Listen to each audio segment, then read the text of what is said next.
नमस्कार, मैं हूं प्रियंका संभव। अगले आधे घंटे रहिए हमारे साथ और बचाइए अपना टैक्स। देश का नया बजट साल 2012-2013 के लिए पेश होने में 1 महीने से भी कम वक्त बचा है। नए बजट को लेकर सबके मन में कई तरह के सवाल हैं, उम्मीदें हैं।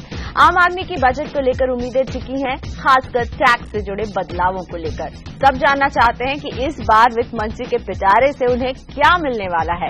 हमारे टैक्स गुरु सुभाष लखोटिया भी आज हमको मदद करने वाले हैं समझने के लिए कि बजट में क्या कुछ निकल कर आ सकता है, और ये हमें बताएंगे कि महंगाई और सरकारी खजाने के बोझ के बीच सरकार टैक्स में आम आदमी के लिए क्या कुछ लेकर आ सकती है, जिस पर आपकी उम्मीदें रहनी चाहिए, जिससे होगा आपको फायदा और बचेगा आपका ज्यादा से ज्यादा टैक्स भी। तो तैयार हो जाइए टैक्स बचाने के लिए, टैक्स गुरु के गुरु ज्ञान को पाने के लिए और बजट को समझने के लिए। लेकिन बजट से पहले एक बात, डायरेक्ट टैक्स कोड की एक नई टैक्स नीति जो हमारे देश के लिए बिल्कुल तैयार खड़ी है और इसे कभी भी लागू किया जा सकता है अगले फाइनेंशियल ईयर से। तो लखोटिया जी, इसे लेकर के स्थायी समिति ने भी कई सारी सिफारिशें दी हैं और हमारे पास कई सारे सवाल भी आते रहते हैं डीटीसी को लेकर के। कुछ ऐसी बातें बताइए जो आम आदमी के लिए इसमें फायदे की निकल कर आ सकती हैं। फायदे की बात, अरे भैया बात तो मैं 1 या 10 बतला दूंगा फायदे की, पर सारा डिपेंड करता है आदरणीय वित्त मंत्री जी पर, कौन सी बात फायदे की बतलाते हैं। पर एक बात जो मुझे लगता है इस समय कि वित्त मंत्री जी कुछ न कुछ ऐसा जरूर करेंगे इस बजट में जिसमें आम आदमी को फायदा होगा गारंटी के साथ।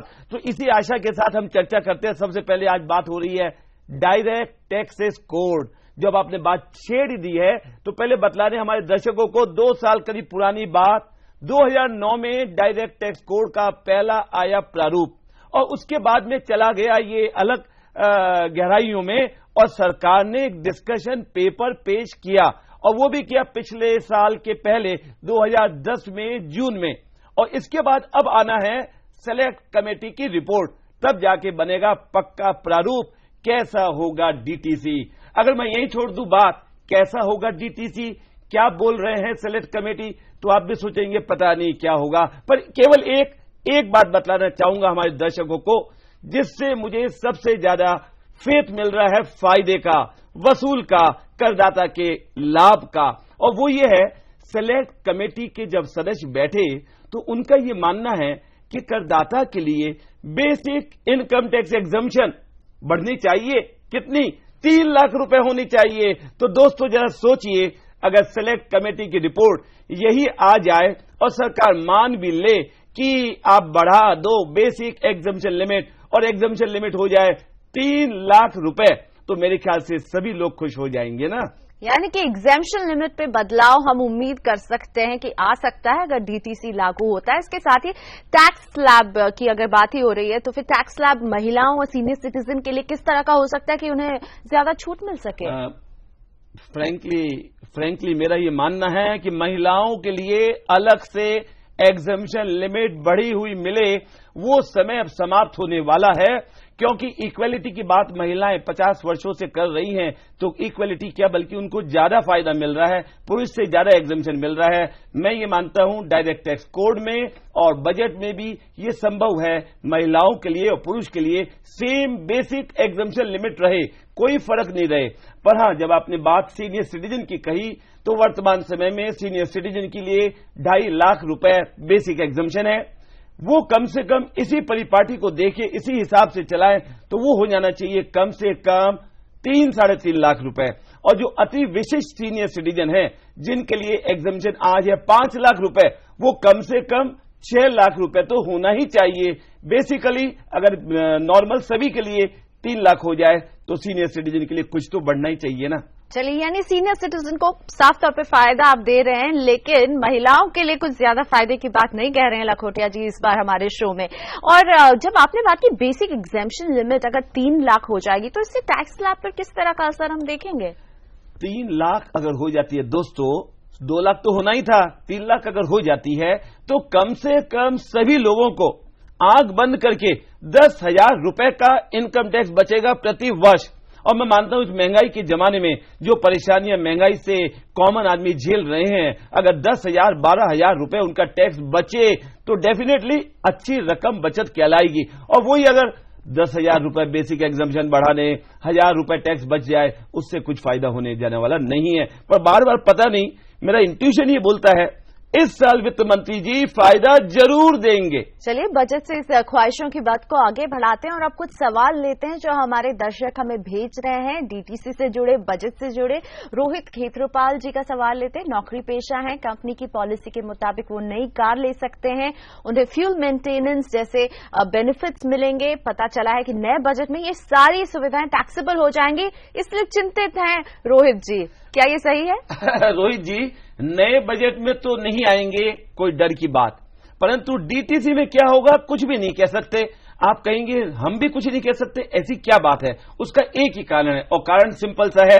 डीटीसी तो हमने पढ़ लिया, पर डीटीसी के रूल्स, जी हां, वेतन भोगी कर्मचारियों के लिए सैलरी परक्विजिट्स वाले रूल्स बिल्कुल अभी नहीं आए हैं, जिससे स्थिति बिल्कुल साफ नहीं है। तो बेटर वेट एंड वॉच। तो रोहित जी दिल थाम कर बैठिए और इंतजार कीजिए, जैसे रूल्स आएंगे वैसे ही लखोटिया जी भी हाजिर रहेंगे आपकी गुत्थी सुलझाने के लिए। अभिषेक भी डीटीसी से जुड़ी उलझन को लेकर सवाल भेज रहे हैं। उन्होंने पढ़ा है कि डीटीसी लागू होने पर यूलिप की मैच्योरिटी रकम पर टैक्स लगने लगेगी। साथ ही उन्हें यह भी पता चला है कि अगर इंश्योरेंस पॉलिसी का प्रीमियम सम एश्योर्ड का 20% है तो उन्हें टैक्स छूट मिलेगी। इसी को लेकर उलझे हुए हैं अभिषेक। उलझन की कोई बात नहीं भैया। हाँ, अगर आपने डीटीसी ओरिजिनल प्रारूप पढ़ लिया 2009 वर्ष का तो उलझन की बात है, परंतु 2010 में जो डीटीसी में डिस्कशन पेपर आया उसके चैप्टर नंबर 2 का लास्ट पैराग्राफ जरा ध्यान से पढ़ लो भैया, टेंशन दूर हो जाएगा। उसके अंदर क्लियर कट है, पुराने जो यूलिप वगैरह चल रहे हैं उसमें निवेश किया तो नया डीटीसी आने के बाद भी उन पे टैक्स नहीं लगने वाला है, तो आपको चिंता करने की बिल्कुल जरूरत नहीं है भाई।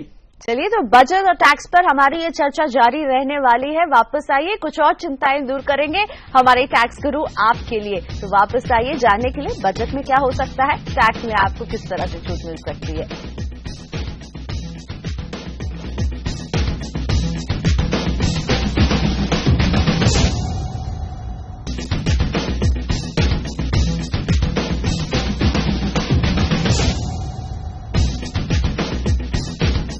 Welcome back. आप देख रहे हैं टैक्स गुरु और आज हम अपने टैक्स गुरु लखोटिया जी के साथ समझने की कोशिश कर रहे हैं बजट से जुड़ी बारीकियों को और बजट में आपके लिए क्या कुछ निकल कर आ सकता है।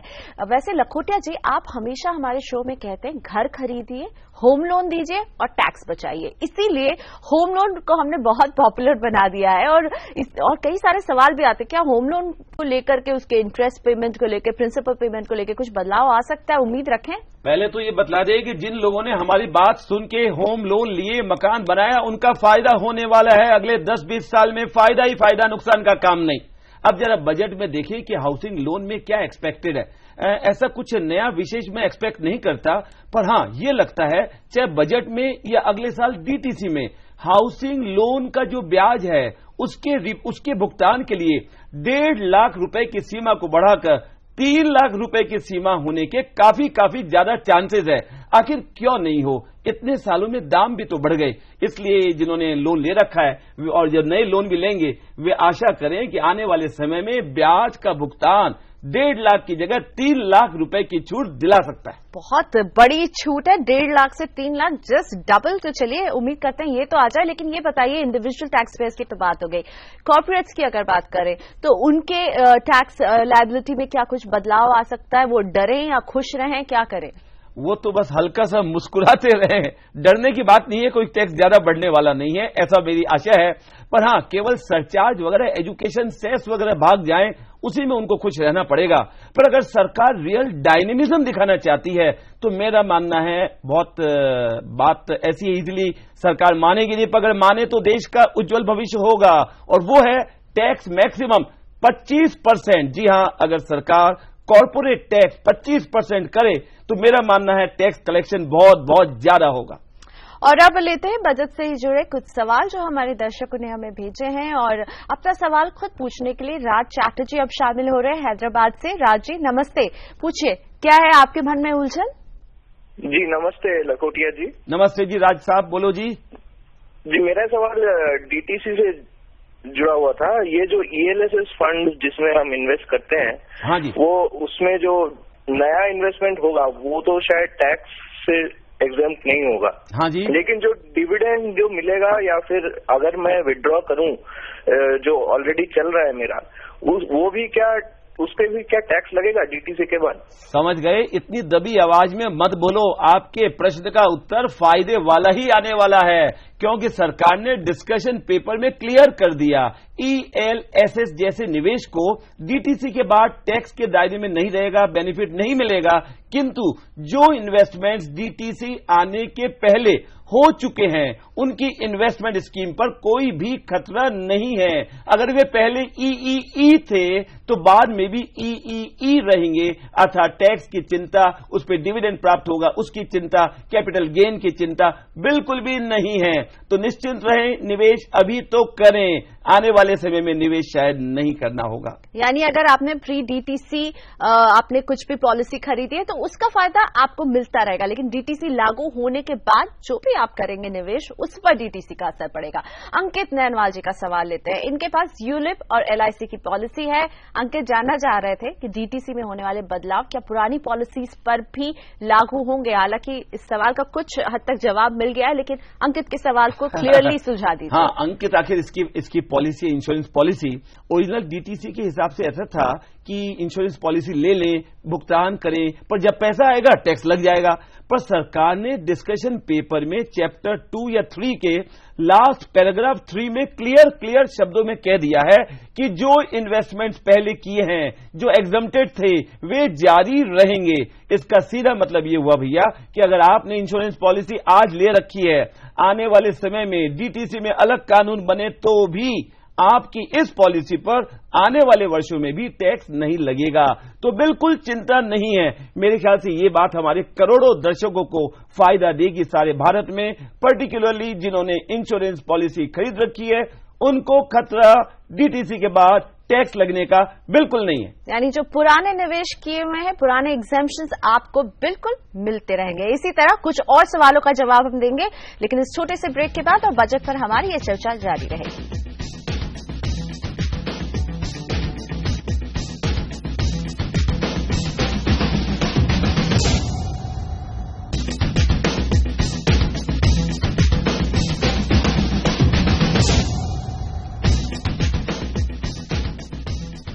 Welcome back. आप देख रहे हैं टैक्स गुरु और आज टैक्स गुरु में हम चर्चा कर रहे हैं बजट पर। हम समझ रहे हैं आपकी क्या उम्मीदें हैं और आपकी उम्मीदें कहां तक खरी उतर सकती हैं बजट 2012-2013 में। इसका जवाब दे रहे हैं लखोटिया जी। और लखोटिया जी, आपसे समझना चाहूंगी, डायरेक्ट टैक्स कोड पर बहुत सारे सवाल आ रहे हैं, सभी की निगाह इस नए टैक्स नीति पर है और इसी के साथ स्थायी समिति ने भी इसे लेकर कई सारी सिफारिशें दी हैं। तो इन सिफारिशों में टैक्स छूट को लेकर क्या कुछ कहा गया है? ये भी करदाताओं के लिए फायदे की बात। हम तो चाहते हैं इस तरह की स्टैंडिंग कमेटी बार बार आती जाए, हमारा फायदा हो जाएगा। बड़ी क्लियर कट सिफारिश उन्होंने यही की है कि जो हम सेविंग्स की इन्वेस्टमेंट्स करते हैं उसकी छूट 1.5 लाख की जगह 3 लाख रुपए मिले। जी हां, जो आज वर्तमान में 80C की छूट मिलती है 1 लाख रुपए, उसकी जगह क्लियर कट सिफारिश की गई है, प्रावधान भी था डीटीसी में कि 3 लाख रुपए छूट मिल जाए। चाहते तो हमारे करदाता यही है सारे भारत के कि डीटीसी इस वर्ष आए या अगले वर्ष आए, कोई बात नहीं, कम से कम वित्त मंत्री जी छूट इस वर्ष से तो दे दो। यही आशा बजट में हम कर रहे हैं, पर देखना है क्या करेंगे बजट में। तो टैक्स पेयर की आवाज पहुंचाते हुए लखोटिया जी, लेकिन लखोटिया जी, कर चोरी एक बहुत ही ऐसा इशू है जिससे सरकार भी जूझ रही है और गार इसे लेकर कुछ प्रस्ताव भी लाने वाली है। तो क्या प्रस्ताव हो सकते हैं ये? बिल्कुल टैक्स चोरी नहीं होनी चाहिए और सरकार गार GAAR उसका नाम सुनते डरेंगे जो टैक्स चोरी करने वाले हैं। पर यह प्रस्ताव वैसे सरकार ने डीटीसी में लाने का सोचा। मुझे तो ये लगता है डीटीसी अप्रैल 2012 में आए चाहे 2013 में आए, पर गार के प्रोविजंस इसी बजट में आ जाएंगे, जिससे जो चोरी करने वाले लोग हैं उन पे रोकथाम होगी। और सरकार ने इस बारे में डीटीसी में कुछ नियम बनाए हैं।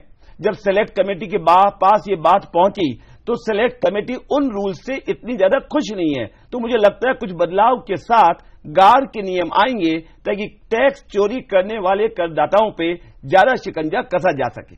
टैक्स गुरु की बातों से बिल्कुल साफ है कि टैक्स चोरी पर कड़ी निगाह है सरकार की और शिकंजा भी कसने वाला है। और अब लेते हैं सवाल। हमारे पास विकास मंडल जी का सवाल आया है। ये जानना चाह रहे थे कि डीटीसी लागू होने के बाद कौन सी वो टैक्स सेविंग स्कीम है जिनमें विकास जी निवेश कर सकते हैं और फायदा भी होगा इन्हें।